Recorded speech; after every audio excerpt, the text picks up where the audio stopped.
Clear cut directions दे रखे हैं। 2006 से आज काफी समय हो गया है, 9 साल हो चुके हैं। क्लियर कट 3 जज बेंच ने बड़े क्लियर कट डायरेक्शन दे रखे हैं। क्योंकि पुलिस स्टेट सब्जेक्ट है, इसलिए मेरे ख्याल से 3/4 स्टेट उसको इम्प्लीमेंट करना नहीं चाहते हैं। बार बार एक आध चीफ सेक्रेटरी को पनिशमेंट तक हो चुकी है किसी स्टेट्स के, किंतु 2006 से लेकर 2015 तक एक भी स्टेट ऐसा नहीं है जिसने शब्दशः रूप से पूरे पुलिस रिफॉर्म्स को की पालना की। और यही कारण है कि यदि पुलिस रिफॉर्म्स यदि पीछे रहे, आज देखिए आपको शायद जानकारी नहीं होगी, लास्ट पुलिस जो एक्ट था 1861 1861 का पुलिस एक्ट था। परिवेश ये है कि 1857 में जब रिवोल्ट हुआ था तब ब्रिटिश ने एक ऐसा कानून बनाया 1861 में कि पुलिस एक ऐसी दमनकारी एजेंसी होनी चाहिए जिसका हम यूज अब्यूज करें और जनता को अपने अंगूठे के नीचे रखें, ताकि जनता कभी भी उठ ना पाए। और स्वतंत्रता के 60-65 साल बाद भी आज भी हम उस पुलिस रिफॉर्म्स जो 2006 में सुप्रीम कोर्ट ने आदेश पारित किए हैं, उसके पश्चात भी आज 3/4 स्टेट्स उसको इम्प्लीमेंट करने के लिए राजी नहीं। Good afternoon ma'am sir, my self is Krishna Sharma. मेरा सवाल ये है कि जो यूनिवर्सिटी में इलेक्शन होते हैं उसमें कैंडिडेट द्वारा खुलेआम शराब प्रोवाइड करवाई जाती है, उस पर बैन भी लगाया जाता है, फिर भी इस पर कंट्रोल क्यों नहीं है? यही सब स्टूडेंट इलेक्शंस को देखते हुए लिंगडो कमेटी ने बड़े स्ट्रॉन्ग रिफॉर्म्स के विषय में सारे नियम बनाए हैं। पर हाँ देखिए, हमारे समाज में ये आपका कहना और मानना हर व्यक्ति एक प्रकार का हो जाएगा संभव नहीं होगा।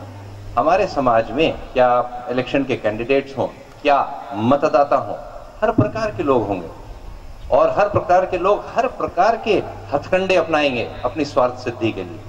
ये हमको अपने विवेक से देखना पड़ेगा। हमको क्या उनके अनुयायी बनना है, उनको मत दे के उनको जिताना है ताकि वो हमारा भाग्य निर्धारित करें, अथवा उनको साइड करके ऐसे व्यक्ति को चुने जो हमारे भाग्य को सही दिशा में ले जाए।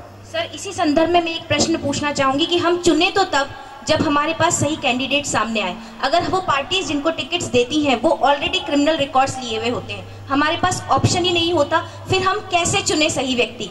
आपने कहा मत दो, सही व्यक्ति चुनो, लेकिन वो कैसे चुने जब हमारे पास कैंडिडेट ही सही उपलब्ध नहीं है? मैं तो केवल इतना ही कहना चाहूंगा कि अभी जैसे आपने एक स्टेट में इलेक्शन हुए हफ्ते भर पहले, पिछली असेंबली में और इस असेंबली में जो इन व्यक्तियों का क्रिमिनल रिकॉर्ड्स था उनमें बड़ी भारी कमी आई। इस भारी कमी के लिए आप सभी जिम्मेदार हैं और आपने ऐसे कैंडिडेट्स को चुना जिनका क्रिमिनल रिकॉर्ड्स नहीं था। तो ये हम ही को आपको करना पड़ेगा, कोई बाहर से व्यक्ति नहीं आने वाला कि हम इनको कहीं से क्रिमिनल फ्री एकदम हरिश्चंद्र सारे के सारे कैंडिडेट्स प्राप्त आपको दिलाएंगे। आपको और हमको खड़े होना पड़ेगा, अन्यथा हम किसी और को जिम्मेदार नहीं ठहरा सकते।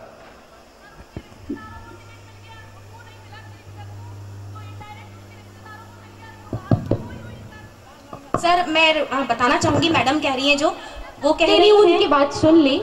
बहुत अच्छा सवाल किया कि क्रिमिनल्स को नहीं मिला, उनके रिश्तेदारों को। मेरे ख्याल से कुछ अथॉन्टिसिटी एज अ पॉलिटिशियन मैं जरूर इसमें जोड़ना चाहूंगी कि पॉलिटिकल पार्टीज में रिफॉर्म तभी होगा जब आप उनके रिश्तेदारों को भी मत नहीं देंगे।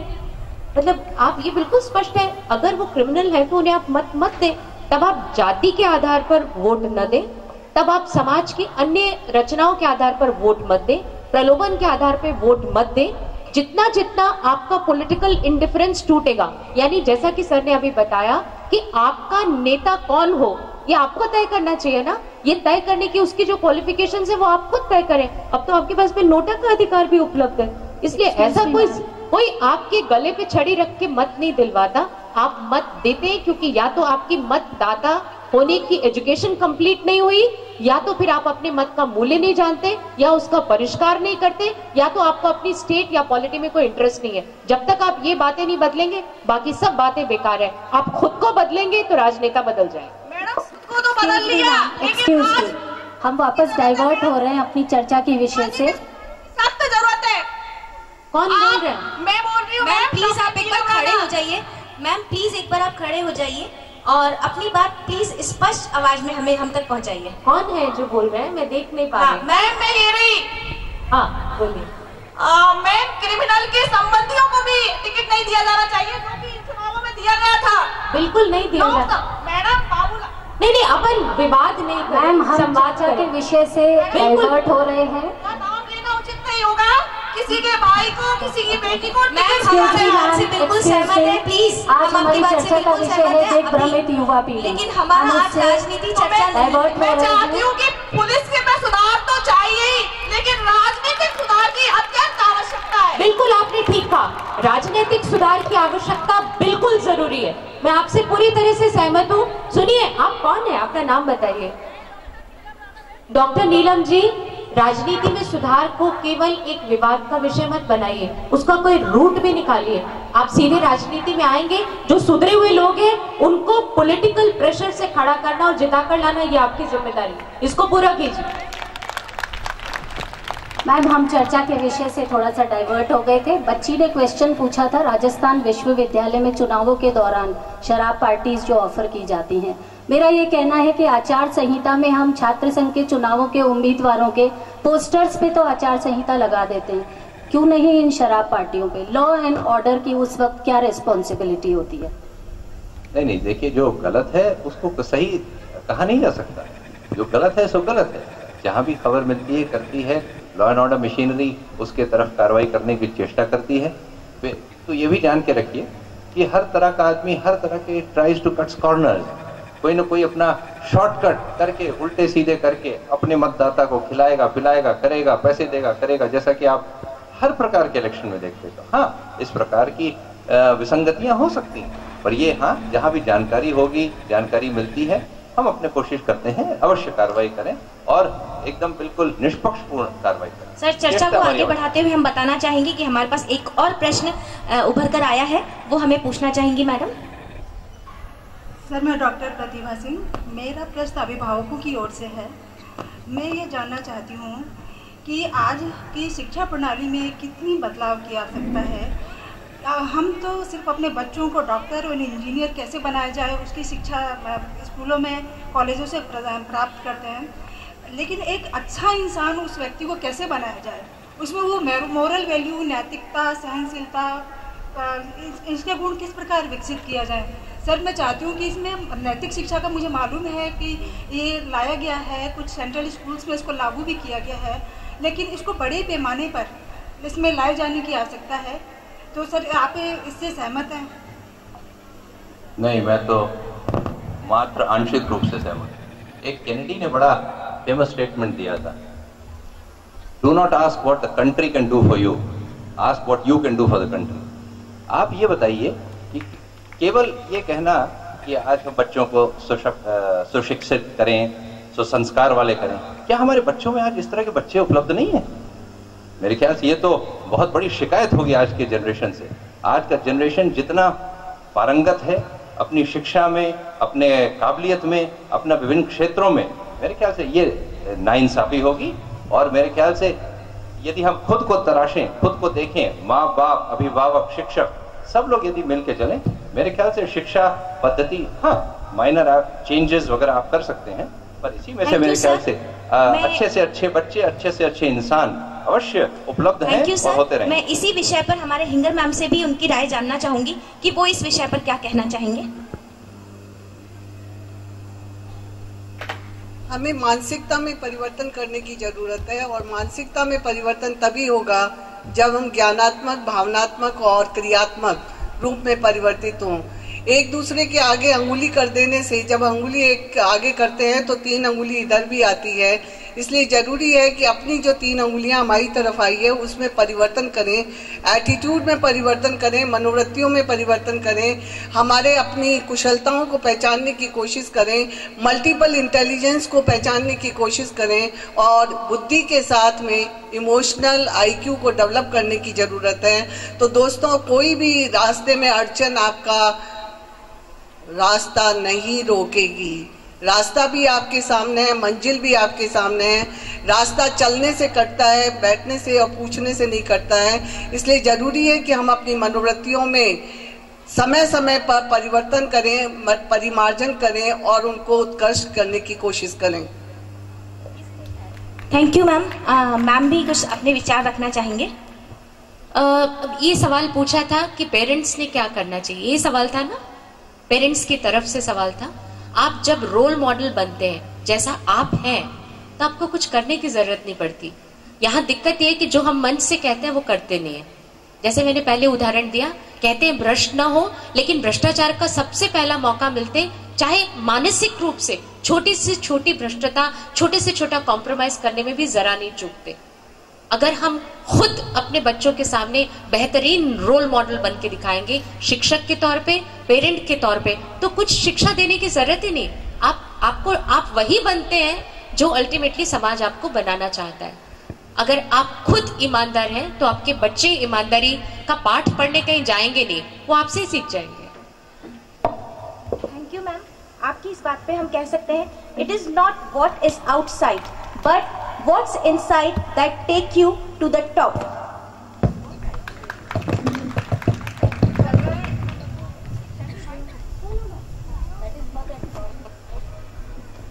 मैम, इसी संबंध में हमारे पास एक और प्रश्न उभर के आया है जो हमारे बीच उपस्थित बच्ची बैठी है, वो पूछना चाहेगी।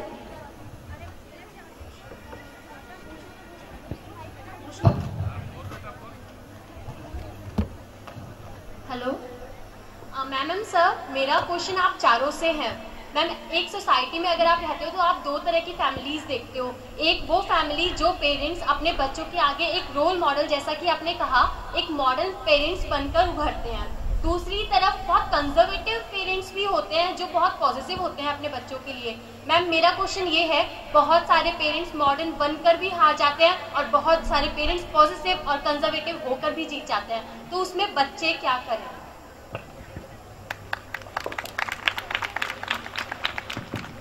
बहुत शानदार सवाल पूछा है, पहले सर जवाब दे। आप दीजिए जवाब। आप तो बड़े बच्चे की बात कर रहे हैं, मैं आपको एक छोटा सा उदाहरण दूंगा। एक छोटा सा 2 साल का बच्चा है, माँ बाप से कहता है टॉफी टॉफी टॉफी, आपने झड़क दिया, चुप हो गया, बैठ गया। जिस दिन आपके अपने माँ बाप आए, आपसे कहता है टॉफी टॉफी टॉफी, आपने नहीं कहा, नहीं सुना, उनकी तरफ देखेगा तो टॉफी टॉफी टॉफी, और आपकी हिम्मत नहीं कि उसको कुछ कर सके। जब 2 साल का बच्चा सीख सकता है तो मेरे ख्याल से आप तो बहुत बड़े हैं। समाज में क्या अच्छा है क्या बुरा है, इसको आप अपने विवेक से यदि चाहें तुरंत भांप सकते हैं। ये केवल ये मान के चलिए, मुझे बड़ी चिंता हुई, यहाँ 2 लड़कियों ने बड़ी अजीब सी बात की, हमारे मन में इस तरह के ख्याल आते हैं। मेरे ख्याल से ये बहुत चिंता का विषय है। सर, ये मेरा पर्सनल सवाल नहीं, मैं नहीं बता रहा हूँ, इस तरह और भी होते हैं। अपने पे विश्वास रखिए, अपने पे हमेशा विश्वास रखिए।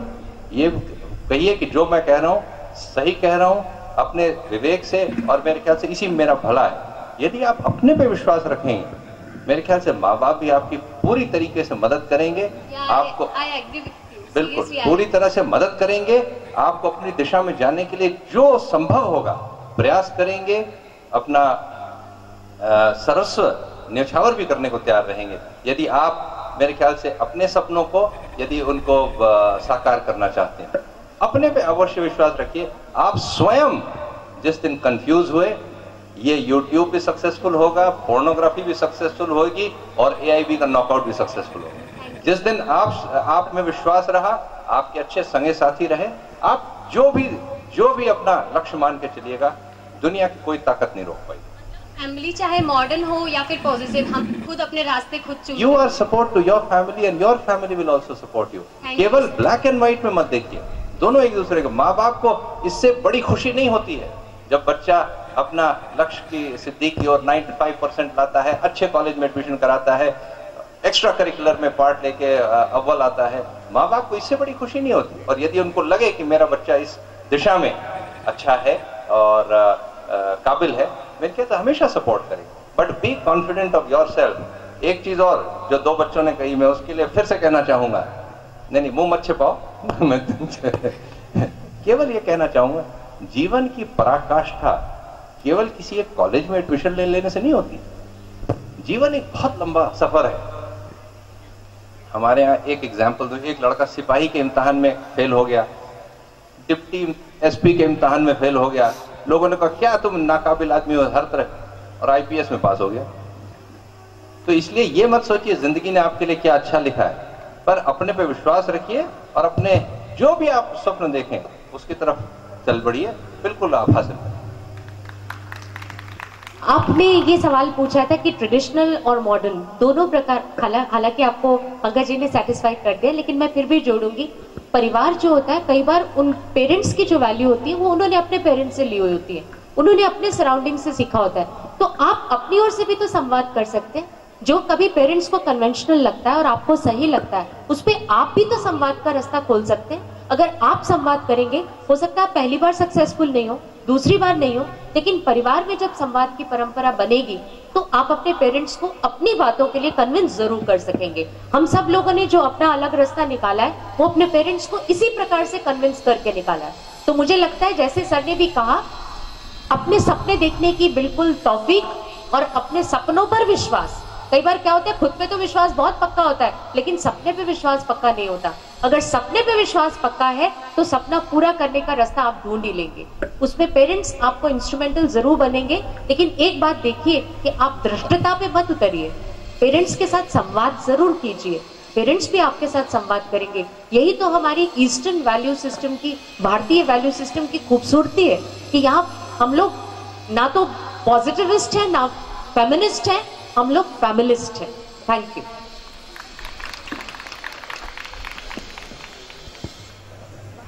Thank you ma'am. इसी के साथ मैं कहना चाहूंगी, अच्छा हमारे बीच एक प्रश्न और है जो उभर के आया है।